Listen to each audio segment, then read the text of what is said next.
मैं अनिल कुमार दीक्षित अपने video channel Dixit जी speaks में एक नए और अत्यंत गंभीर विषय पर वीडियो लेकर के आपके समक्ष प्रस्तुत हुआ हूँ।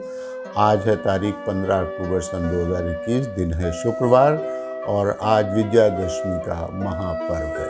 पर्वों के इन महोत्सव पर हम आप सभी को बहुत बहुत बधाई देते हैं और शुभकामनाएं देते हैं। आज का हमारा जो विषय है वो है रावण वध की आज की तिथि में प्रासंगिकता। प्रत्येक वर्ष की तरह इस बार भी हम फिर आज 15 अक्टूबर सन 2021 को विजयादशमी का पर्व मना रहे हैं। आज ही 5 दिवसीय दुर्गा महोत्सव और 9 दिवसीय नवरात्र पर्व का भी समापन हो रहा है।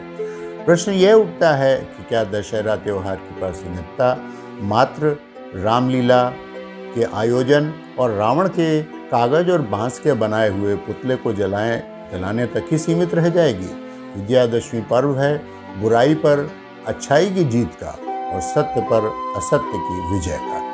यद्यपि पिछले सालों में लगभग 100 सालों में हमने अपने समाज में प्रचलित अनेक बुराइयों को समाप्त कर दिया है, जैसे कि सती प्रथा, बाल विवाह और छूत जैसी बीमारियों को हमने लगभग हरा दिया है। स्वच्छता का जो महाअभियान महात्मा गांधी ने चलाया था उसे श्री नरेंद्र मोदी जी ने बड़ी ही कुशलता के साथ आगे बढ़ाया है।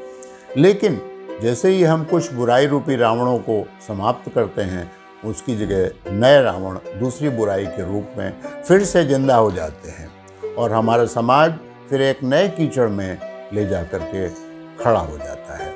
जैसे सामाजिक असमरसता का रावण भगवान राम ने जिस प्रकार भीलनी के बेर खाकर निषाद राज से मित्रता करके और अहिल्या का कल्याण करके सामाजिक समरसता का संदेश दिया था, वह संदेश शायद आज हमारा समाज भूल रहा है। गरीबों के साथ अन्याय, आरक्षण के कारण आगे आ जाने वालों का आरक्षण ना पाने पर उनसे पीछे रह जाने की पीड़ा, महिलाओं को उचित सम्मान न देना और समाज में स्थान देने के लिए बनाए गए कानूनों के बावजूद उनके साथ भेदभाव और दुराचार की घटनाएं हमारे समाज में आज आम हो गई हैं। यदि कुछ महिलाएं अपने या अन्य महिलाओं के साथ हुए अन्याय को लेकर के कानूनी लड़ाई लड़ने के लिए आगे आती भी हैं, तो हमारी भ्रष्ट पुलिसिया व्यवस्था और लचर कानूनी प्रक्रिया में ही उनकी लड़ाई दम तोड़ देती है। नया रावण, जिसको कि धर्म के नाम पर पैदा तो ब्रिटिश सरकार ने किया था, जिसने हमारे ऊपर बंदूक के बल पर राज्य किया और हमने अहिंसा का रास्ता अपना करके और क्रांतिकारियों का सहारा लेकर के स्वयं को आज़ाद कराया। लेकिन अब वह बड़ा हो करके हमारे देश को ही नहीं बल्कि पूरे विश्व को वह रावण पीड़ित कर रहा है और वह रावण है इस्लाम के नाम पर पैदा आतंकवाद। कोई भी धर्म जो है आतंकवाद को प्रश्रय नहीं देता है, लेकिन ये इस्लाम के नाम पर आतंक फैलाने वाले आतंकवादी पूरे विश्व को पीड़ित किए हुए हैं।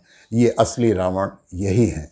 हमारे देश में भी राजनीतिक दल चुनाव के समय धर्म के नाम पर उनका उपयोग करते हैं और अपना उल्लू सीधा करते हैं और भोली भाली जनता उनका नुकसान उठाती है।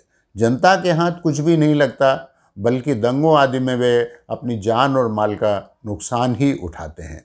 कानून बनाने या सिर्फ कथनी और करनी में फ़र्क करके सामाजिक बुराइयों को दूर नहीं किया जा सकता है। इन बुराइयों को हटाने के लिए पूरे समाज के लोगों को, चाहे वो किसी भी धर्म के हों, जाति के हों, बालिकाओं की शिक्षा पर और सुरक्षा पर हमें विशेष ध्यान देना होगा। जब हम इन बुराइयों को समाप्त कर देंगे, तभी हम विजयादशमी पर्व की प्रासंगिकता केवल पर्व के रूप में नहीं बल्कि वास्तविक रूप में साबित कर सकेंगे। हमें भगवान राम के चरित्र और उनके लिए मर्यादा पुरुषोत्तम कहलाए गए चरित्र के लिए और भगवान कृष्ण को महागुरु के रूप में उनके दिए उपदेश कि कर्म जो अधर्म के विरुद्ध हो, यश और अपयश सब उन्हें यानी कि श्री कृष्ण भगवान को अर्पित करो और लोभ, शोक और मोह से दूर रह करके कर्म में प्रवृत्त रहने के आदर्श को जब तक हम अपने जीवन का उद्देश्य नहीं बनाएंगे, तब तक हमारे पर्वों की प्रासंगिकता सार्थक साबित नहीं होगी। रामचरितमानस और श्रीमद् भागवत की प्रत्येक कथा हमें यही आदर्श प्रस्तुत करने का संदेश देती है कि हम सामाजिक समरसता पे जोर दें, ईश्वर को माने, लोभ मोह से दूर रहें और प्रकृति के साथ छेड़छाड़ न करें। जब हम इन चीज़ों को अपना लेंगे तभी हम सही रूप में विजयादशमी जैसे पर्वों की प्रासंगिकता साबित कर सकेंगे। इसी के साथ मैं अपनी बात समाप्त करता हूँ। नवरात्रों, दुर्गा पूजा और 5 दिवसीय दुर्गा पूजा और रामलीला और विजयादशमी के आप लोगों को एक बार फिर शुभकामनाएं देता हूँ। इसी के साथ मैं अपनी बात समाप्त करता हूँ। नमस्कार, फिर मिलूँगा।